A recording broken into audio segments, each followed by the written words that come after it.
안녕하세요. 현대의 진리를 전하고 있는 에스더입니다. 오늘도 구속의 파노라마, 하나님의 구속의 경륜인 하나님의 구속의 계획에 대해서 그분의 뜻이 무엇인지에 대해서 오늘도 더 깊이 공부를 해 보도록 하겠습니다.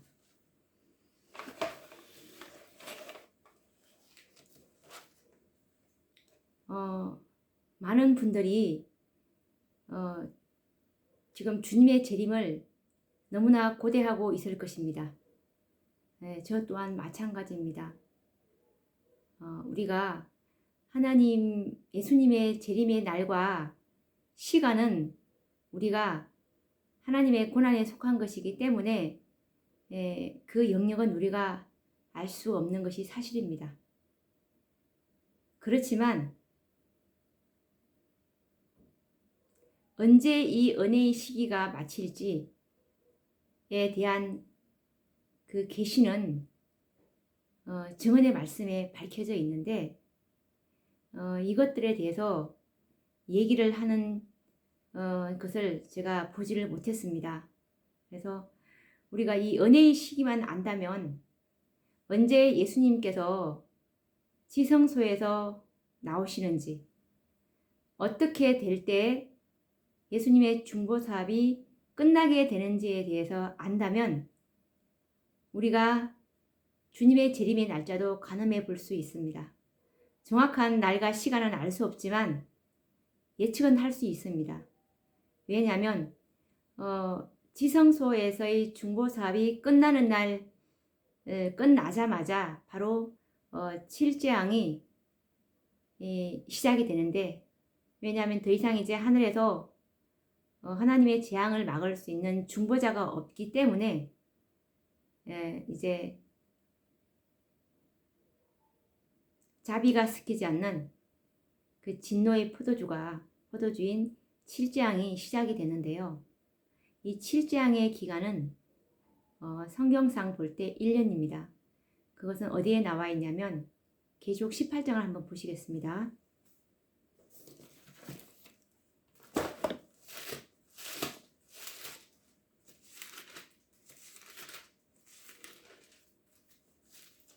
계시록 18장 8절을 보시면, 그러므로 하루 동안에 그 재앙들이 이러리니 곧 사망과 애통과 흉년이라 라는 말씀에서 우리가 이 7재앙의 기간을 우리가 알 수 있습니다. 제가 조금 전에 말씀드린 것처럼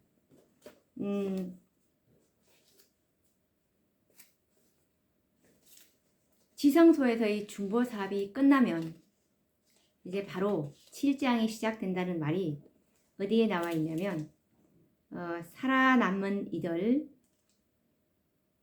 403페이지 보시면, 예수께서 성소 안에서 제사를 드리시는 동안에는 재앙이 내릴 수 없었으나 이제 일이 마치고 그의 중보가 마친 이상 하나님의 진노를 지체시킬 방법이 없고 그의 경노하심이 구원을 경멸하고 경고를 무시하던 범죄자들의 머리 위에 내리게 되었다 라는 말씀에서 우리가 예수님께서 이제 마지막 사업인 지성소 사업을 다 이루시고 나자마자 7재앙이 시작되고 7재앙의 기간은 1년이고 그리고 그 마지막 7째 재앙 때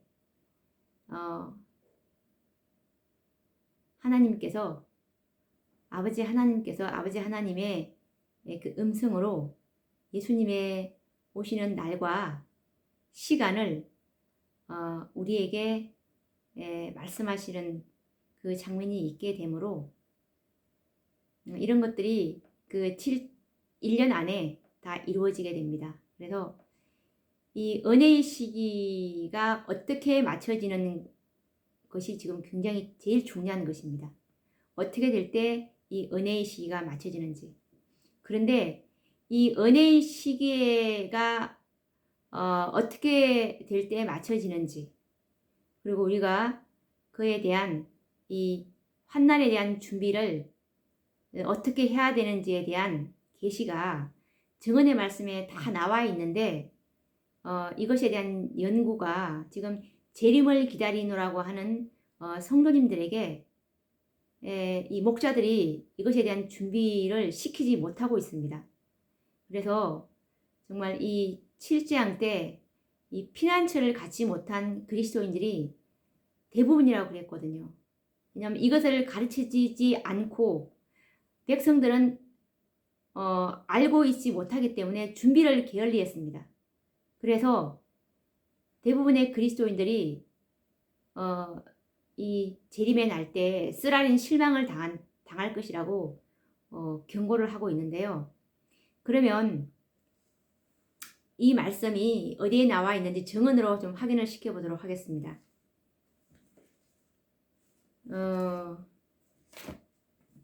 각시대의 대쟁투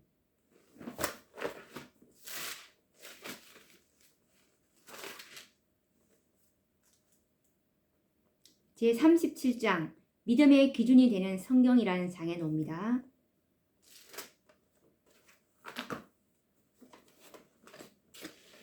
자, 영문 페이지는 594페이지인데 읽어보도록 하겠습니다. 우리 앞에는 예언으로 미래가 분명히 펼쳐져 있다. 은혜의 시기의 끝과 환난의 때를 위한 준비에 관련된 사건들이 분명히 제시되어 있다. 그러나 많은 사람은 마치 이 중요한 진리들이 그들에게 전혀 계시되지 않았던 것처럼 그것들을 깨닫지 못하고 있다. 사탄은 사람들에게서 구원에 이르는 지혜가 될 영향력을 모두 빼앗아 버리므로 그들이 환난의 때에 준비되지 못하게 하려고 기회를 엿보고 있다. 이 말씀에서 지금 우리 앞에 하나님께서 예언으로 이미 다 말씀해 주셨다는 말씀이고, 은혜의 시기의 끝과 환난의 때를 위한 준비에 관련된 사건들이 분명히 제시되어 있다고 말씀하고 계시는데, 그런데 이 중요한 진리가 그들에게 전혀 계시되지 않았던 것처럼 그것들을 깨닫지 못하고 있다고 말씀하고 계시는데, 정말로 지금 이런 일들이 주변에서 일어나고 있습니다. 은혜의 시기가 어떻게 돼야 맞춰지는지 알지를 못하고 있습니다. 그래서 이 은혜의 시기가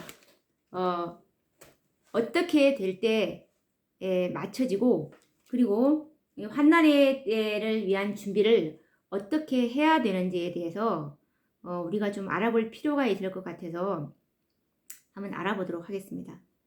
우선 살아남은 이들 402페이지를 한번 찾아보도록 하겠습니다. 살아남은 이들 402페이지를 보시면 은혜의 시기가 어떻게 될 때 맞춰지는지에 대해서 정확하게 나와 있습니다. 한번 읽어보도록 하겠습니다. 살아남은 이들 제59장 작은 제목은 은혜의 시기의 마침이라는 장입니다. 분명히 이렇게 나와 있습니다. 자, 그러면 어떻게 될 때 은혜의 시기인 예수님께서 지성소에서 중보하시던 그 일을 마쳐지는 것이 곧 은혜의 시기고, 다니엘서 12장에 보시면 미가엘이 12장 1절인가 보면은 대군 미가엘이 일어나는 장면인데, 바로 이것이 은혜의 시기의 마치는 그 장면입니다. 그러면 한번 주의를 기울여서 들어보시기 바랍니다. 나는 셋째 천사의 기별이 맞춰지는 때를 주목하여 보았다. 하나님의 능력이 그 백성들 위에 임하셔서 그들의 일을 마친 다음 앞에 있는 시련의 시간을 위하여 준비하고 있었다. 저희는 주의 앞으로부터 이르는 유쾌하게 하심, 즉 늦은 비를 받고 그 산 증언이 회복되어 왔다. 그 큰 마지막 경고가 도처에 전파되어 그 기회를 받지 아니하려는 세상 사람들을 격동시키고 격분케 했다. 지금 이제 이 장면은 이제 늦은 비를 받고서 이제 셋째 천사의 기별을 이제 마지막으로 선포하는, 예, 이제 1월 법령 이후에 셋째 천사의 기별은 이제 전파되어 왔습니다. 그런데 이제 그들이 정말 스스로의 힘으로는 부족함을 느끼고 정말 하나님께 강력하게 탄원함으로 이제 하늘로부터 오는 그 능력인 늦은 비를 받음으로 이제 이 셋째 천사의 기별을 외칠 수 있는 정말 강한 능력을 받는 것이 늦은 비인데, 이 늦은 비를 받고서 이제 그 바벨론 가운데 있는 하나님의 백성들을 불러내기 위해서 하나님께서 늦은 비를 부어주시는데, 이제 그 기별이 도처에 전파되는, 예, 그런 장면입니다. 그렇게 이제 마지막 추수 사업을 끝내시려고 하시는 그런 장면입니다. 이 지금 제가 읽어드리려고 하는 지금 이 대목을 좀 주의해서 들어보시기 바랍니다. 나는 천사들이 하늘에서 분주히 왕래하는 것을 보았다. 그 허리에 기록자의 먹거릇을 찬 한 천사가 땅으로부터 돌아와 성도들을 계수하고 인치는 자기의 사명을 마쳤다고 예수께 보고하였다. 그 다음에 나는 십계명을 넣은 법궤 앞에서 제사를 드리시던 예수께서 그 향로를 내려놓으시는 것을 보았다. 그는 그의 손을 드시고 큰 소리로 다 이루었다 고 하셨다.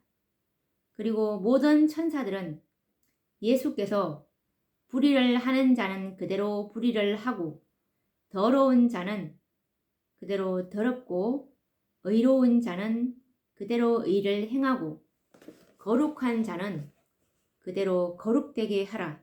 계시록 22장 11절이라는 엄숙한 선고를 내리실 때에 저희의 면류관들을 벗었다. 모든 사람의 생사가 결정되었다. 예수께서 그 성소 안에서 봉사하시는 동안 죽은 의인과 산 의인들에 대한 심판이 진행되어 왔다. 그리스도께서 그 백성을 위해 중보하여 저희의 죄를 제거하시고 그의 나라를 받으셨다. 그 나라의 백성들은 결정되었다. 어린 양의 혼인잔치가 준비되었다. 그 나라와 온 천하의 위세가 예수와 구원의 후사들에게 주신 바 되고, 예수께서는 만왕의 왕이요 만주의 주로 통치하게 될 것이다. 예수께서 지성소에서 나오실 때 나는 옷에 달린 방울들이 딸랑딸랑 울리는 소리를 들었다. 그가 지성소를 떠나실 때 한 검은 구름이 땅 위에 사람들을 덮었다. 그때에는 범죄한 사람과 노하신 하나님 사이에 아무 중보자도 없었다. 예수께서 하나님과 죄인 사이에 서 계신 동안에는 그 사람들에게 방패막이 있었으나 이제 그가 사람과 아버지 사이에서 떠나신 때에는 제어하심이 없어지고 사탄이 회개하지 않는 자들을 완전히 지배하게 되었다.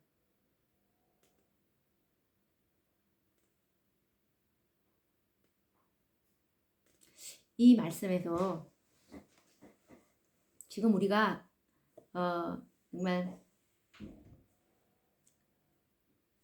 언제 은혜의 시기가 맞춰지는지를 이 말씀을 들으신 분들은 다 이해를 하셨을 것이라고 믿습니다. 지금 그 허리에 기록자의 먹거릇을 찬 이 한 천사가 어떤 보고를 하는데, 어떤 보고를 하냐면 예수님, 성도들을 계수하는 저의 인치는 사명이 다 마쳤습니다 라고 보고하니까 예수님께서 중보하시던 향로를 내려놓고 다 이루었다고 말씀하시는 장면입니다. 이것이 바로 은혜의 시기 마침입니다. 이 허리에 기록자의 먹거릇을 찬 이 한 천사, 이 천사가 성도들을 계수했다고 했습니다. 그리고 인치는 자기의 사명이 마쳤다고 보고를 했습니다. 이러니까 은혜의 시기가 맞춰지는 거거든요. 이제 각자 자기의 품성이 이제 고정되는 일이 결정이 된 것입니다. 그래서 예수님께서 중보하시는 동안에 그동안 우리의 품성이 예수님께서 저희들을 그리스도의 형상으로 이렇게 죄에서 정결케 해 주셨지만 이 사업을 게을리한 자들은 불의한 그대로 멈추게 되는 것입니다. 예수님과 열심히 협력한 자들만이 예수님께서 이루시고자 하시는 하나님의 품성을 회복하는 그 사업에 같이 바칠 수가 있게 되는데, 이것이 이제 끝나게 되는 것입니다. 자, 그래서 그러면 이제 그 허리에 기록자의 먹거릇을 찬 이 한 천사, 이 천사가 누구인지, 이 천사는 곧 에스겔 9장 2절에 나오는 가는 베옷을 입고 서기관의 먹거릇을 찬 이 천사인데, 이 천사는 곧 셋째 천사입니다. 자, 이 셋째 천사가 이제 자기의 인치는 사업이 끝났다고 보고를 하니까 중보 사업이 맞춰지는데, 이 셋째 천사가 언제 인을 치게 되는지, 셋째 천사의 사업이 언제 시작되는지를 알고, 그리고 이 셋째 천사가 치는 인이 어떤 인인지에 대해서 안다면 우리가 더 많은 것을 알게 되겠죠. 그러면 이 셋째 천사의 사업이 언제 시작되었으며, 인치는 사업이 언제 시작되었으며, 그리고 이 셋째 천사가 치는 이 인은 어떤 인인지 한번 찾아보도록 하겠습니다. 그러면 이 셋째 천사의 사업이 언제 시작되었는지 한번 알아보도록 하겠습니다. 셋째 천사의 사업은 초기 문집 254페이지를 한번 펴보도록 하겠습니다. 254페이지입니다. 초기 문집 254페이지. 셋째 천사의 기별이라는 장에 나올 것입니다.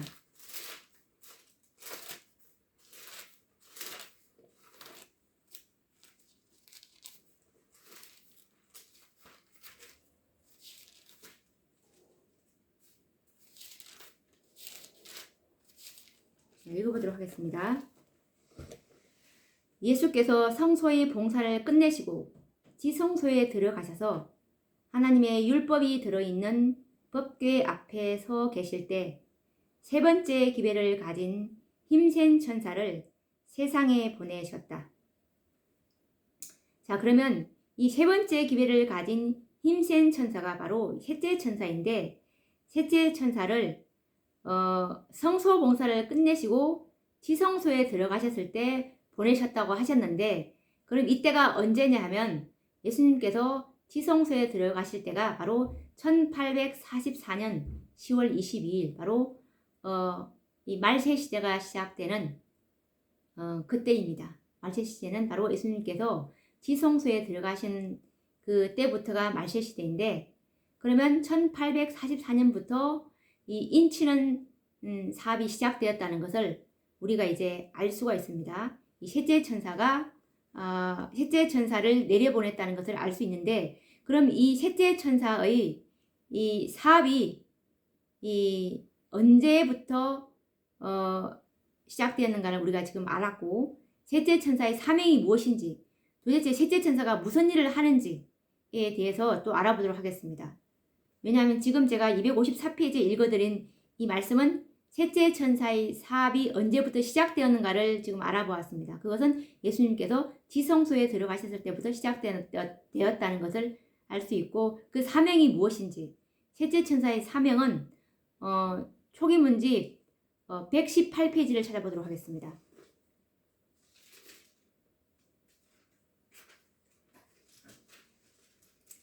초기 문집 118페이지를 읽어보도록 하겠습니다. 이것은 초기 문집 제26장 집회에 대한 신실성이라는 그 장에 나와 있는데 읽어보도록 하겠습니다. 셋째 천사가 무슨 일을 하는지 그 사명에 대해서 읽어보도록 하겠습니다. 나는 그때 셋째 천사를 보았다. 나를 수행하는 천사가 말했다. 그의 사업과 사명은 두렵고 놀라운 것이다. 그는 곡식을 가라지에서 분리해서 인을 치고 묶어서 하늘 창고에 들이는 천사이다. 이 일에 온 마음과 주의력을 기울여야 한다. 자, 그럼 이제 우리가 셋째 천사의 사명을 이제 확인했습니다. 셋째 천사는 곡식을 가라지에서 분리해서 인을 치고 묶어서 하늘 창고에 들이는 인치는 천사라는 것을 우리가 알 수 있었습니다. 그러면 이것에 관련된 똑같은 그 말이 초기 문집 89페이지에 또 나와 있는데, 셋째 천사의 사업과 사명이 인치는 사명이라는 것을 다시 한번 더 확인을 시켜보도록 하겠습니다. 초기 문집 89페이지의 말씀인데 읽어보도록 하겠습니다. 나는 거기서 좁은 길을 여행하고 있는 소수의 무리를 보았다. 그들은 모두 진리로 굳게 뭉쳐 있었는데 마치 나무단 또는 무리처럼 보였다. 천사는 셋째 천사가 그들을 하늘 창고에 들이기 위하여 인을 들이기 위하여 묶고 있으며 그들에게 인을 치고 있다라고 말했다. 그들은 마치 큰 고난과 극심한 환난을 겪은 사람들처럼 몹시 지쳐 보였다. 이라는 말씀에서 이 셋째 천사가 좁은 길을 여행하고 있는 이 소수의 무리들에게 인을 치고 묶는 인치는 사업을 하고 있다는 것을 우리가 또 다시 한번 더 확인을 했습니다. 그러면 이 셋째 천사가 치는 이 인은 어떤 인인지 한번 알아보도록 하겠습니다. 이 계시록 7장 2절을 한번 펴보시도록 하겠습니다.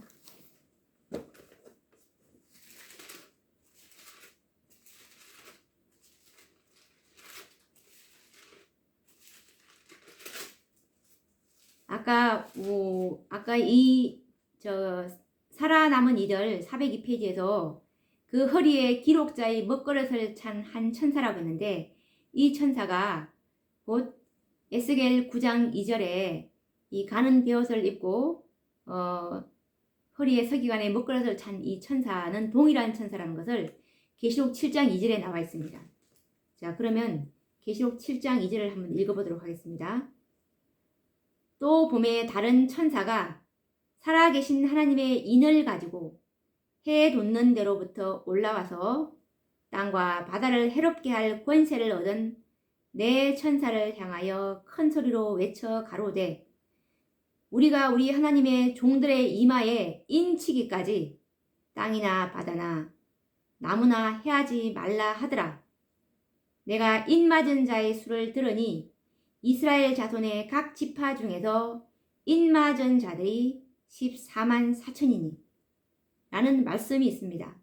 자, 그러면 이 서기관 허리에 기록자의 먹그릇을 찬 이 셋째 천사, 이 셋째 천사라는 것을 우리가 확인했는데, 이 셋째 천사의 사명은 인치는 사명인데, 이 셋째 천사는 누구에게 인을 치고 있냐면, 지금 우리가 확인했다시피 이스라엘 자손의 각 지파 중에서 인 맞은 자들이 14만 4천인이라고 했습니다. 여기서 이 이스라엘 자손은 지금 다 죽고 없어진 그런 육적 이스라엘 지파가 아니고 아브라함의 참 자손, 예수님께 붙은 영적 이스라엘을 말하는 것입니다.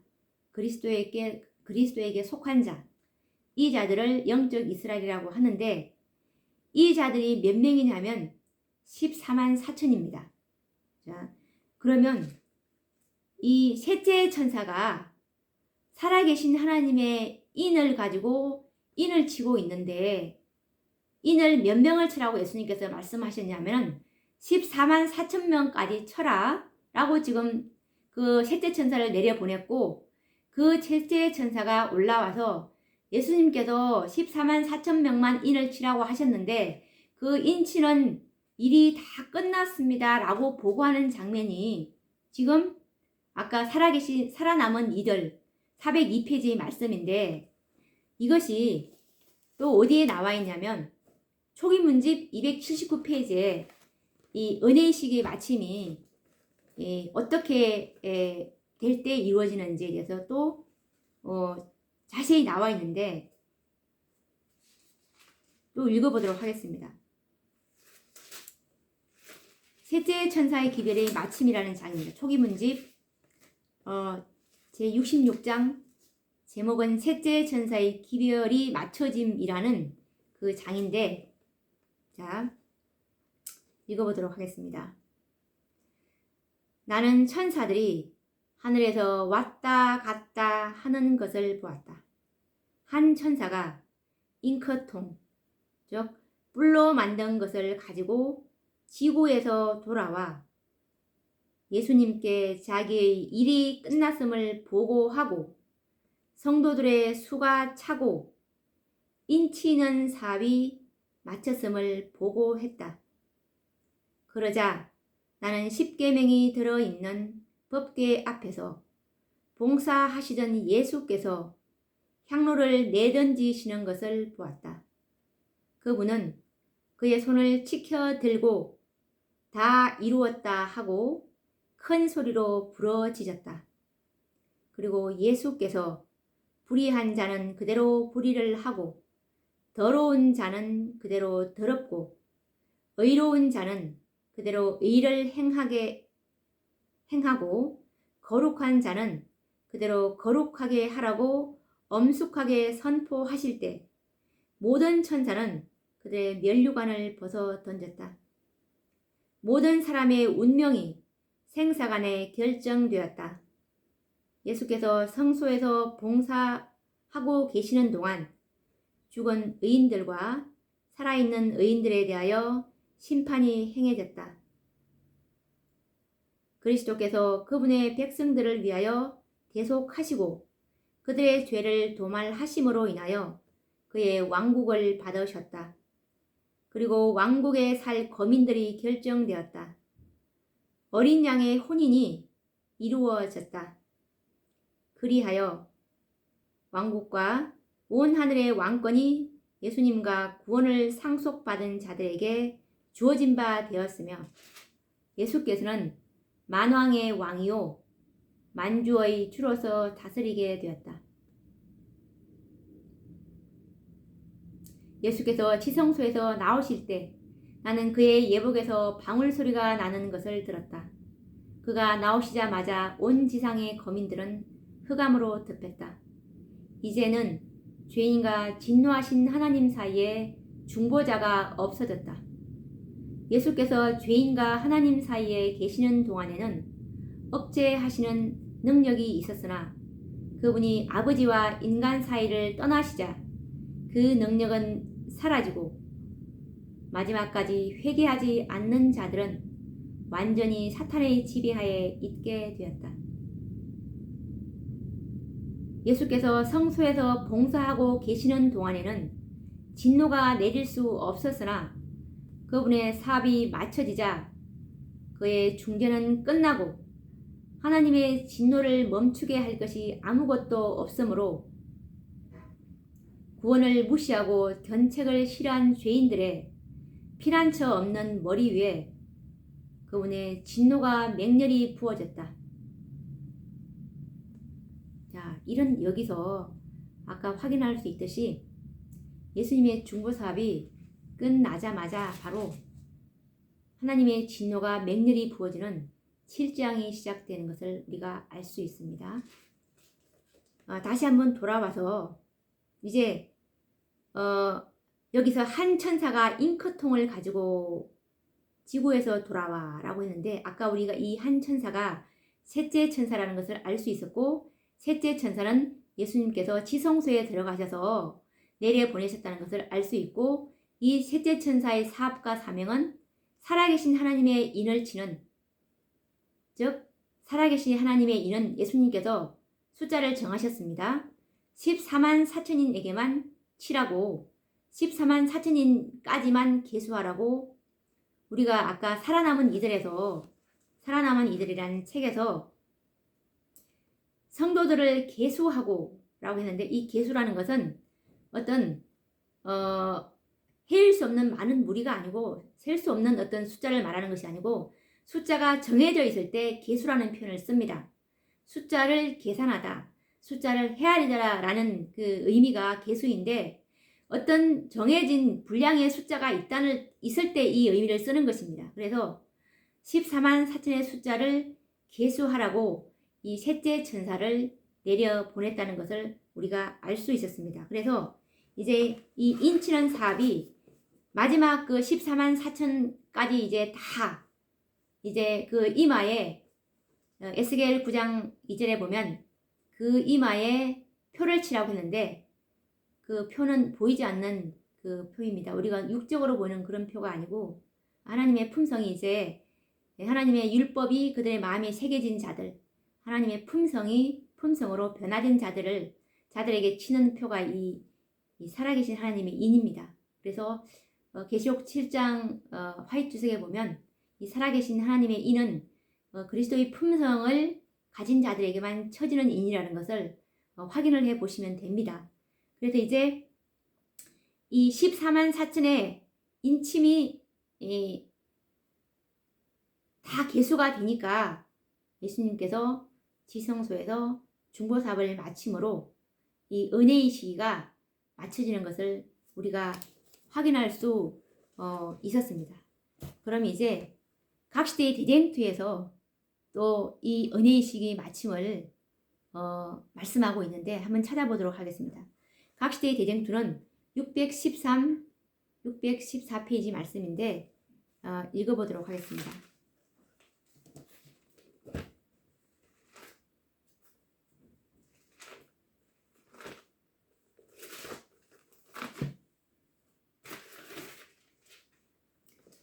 각시대의 대쟁투는 제39장 환난의 때라는 제목입니다. 그럼 한번 읽어보도록 하겠습니다. 제39장 환난의 때 은혜의 시기가 지나가고 환난의 때가 옴. 그때 내 민족을 호위하는